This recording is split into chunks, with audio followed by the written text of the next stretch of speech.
What's up, everyone? Here, waiting to pick up my son from school. Got a quick little video for y'all. I'm gonna talk about why so many of y'all out here are failing as entrepreneurs. Been doing this thing for a while, failed at it pretty miserably myself in the beginning. Took a while for me to figure it out. So I'm gonna drop this little bit of knowledge I've gained along the way, hoping it helps somebody out there, so they don't have to make the painful mistakes I made in the beginning. I was a little stubborn. Anyways, here we go. Quick, short, and simple. If you have a job, like a regular job, 9 to 5 job, you have to be there at a certain time. You have to take lunch only for an hour. You clock out at a certain time. You get certain days off. Like, if it's a 9 to 5, you got to be there at 9 to 5. You get where I'm going. Honor the schedule is what I'm saying. Have a schedule. Set a schedule. If you treat it like a business, it'll pay you like a business. If you treat it like a hobby, it'll pay you like a hobby. So make sure you have a schedule and honor that schedule. If you were at your job and your sister, your brother, whoever, your bestie calls you and wants to chit chat, do you take that phone call, or do you text them and say, I'm at work, I can't talk? Yeah, exactly. You text them and you say, I'm at work and I can't talk right now, right? Because you know your boss don't play that, right? And you respect that, and you don't want to lose the job, right? So if you work for yourself and you're your own boss, I see a lot of entrepreneurs do this. They allow themselves to be interrupted during their most productive hours of the day, in the early morning especially, with nonsense. If it's not directly associated to the business and the task at hand, ignore the freaking call. They made voicemail for a reason. Let them leave you a voicemail. Ignore the email. Ignore the text. A quick reply back. I'm busy now. I'm in a meeting, and call you back. You work for yourself. Give yourself that respect. There's certain times of the day, later on in the afternoon, on your lunch break, on the way home, where you can respond to those messages, just like if you had a regular job. So make a schedule. I like to have my schedule made a week a week in advance. When I first started, that's what I would do. Now I'm doing it a month in advance. But you need to at least start with a week in advance. You need to have your calendar for next week already filled in. If you're starting out, part-time entrepreneurship, whatever. As you get more serious about this, like I have, you'll start penciling in your next month. I'm already scheduled all the way through September. I already have my calendar all filled in. When I'm a single dad, I'm raising my son on my own here. So what I do when I make my schedule, I always put my son on my schedule and his stuff first. So he has an event for school. I'm here waiting for him to get out of school now. Sometimes I have to pick him up. Sometimes I have somebody else pick him up. But if he has an after-school theater rehearsal like he did today, or a play or something coming up, I put all that on my calendar for next month first. If he has a field trip, whatever he's got going on, if he wants to go somewhere, watch this movie with me on the weekend, whatever it is, that goes on my calendar first. He is my first priority, not my business. He is my greatest investment, not my business.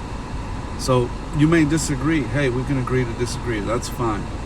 When I die, nobody's going to care how successful my business was. The only thing I'm going to be able to brag about is the quality of young man I raised and left behind. That's my true legacy. So I put him on my schedule first. And then I fill my schedule and my appointments, the rest of my calendar up, trying to work it around his stuff, to where I can still be that father that's there for all his stuff, but being responsible with my stuff and meeting my deadlines and things that I'm working on. So fill the calendar ahead of time. If your calendar isn't filled at least a week in advance to start, forget about it. You're dead in the water. Nobody likes to have dead fish in their pond, right?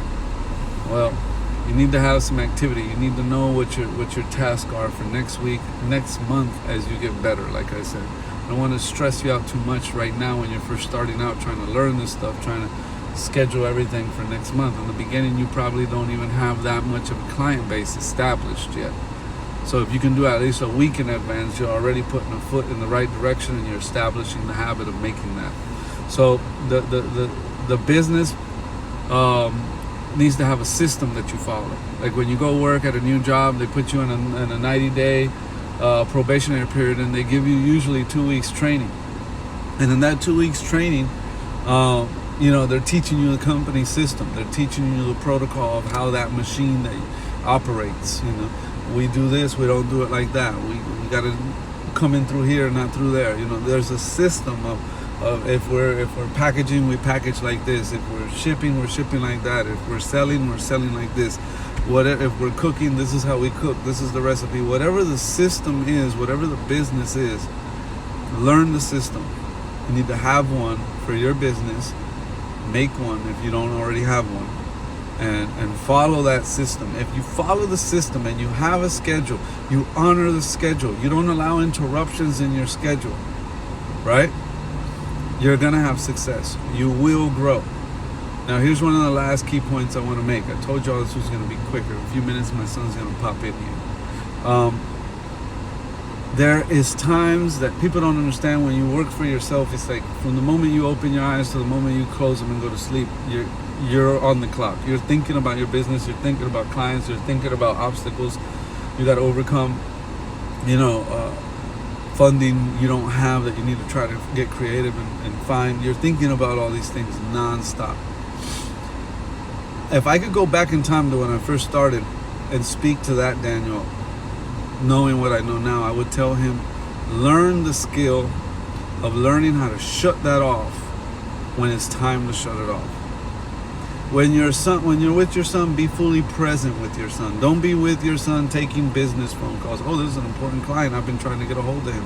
No, let him leave a voicemail. Just like you had to leave him a voicemail when you called him because he was probably busy with his family or some other priority or with another client. Let him leave you a voicemail. No matter how bad you need him, don't be desperate. People don't like doing business with desperate people anyways. So I could be dying for that phone call. When I'm with my son, I'm fully present. I don't take the phone call. I ignore the phone. When I'm with him, I'm 100% with him. And it's really important to know these things. When you're having time off alone, not even with your son or your spouse, just alone, give yourself that recharge time to really unplug for the business. Don't think about it. Think about your time at the beach or at the park or wherever you are. That's it.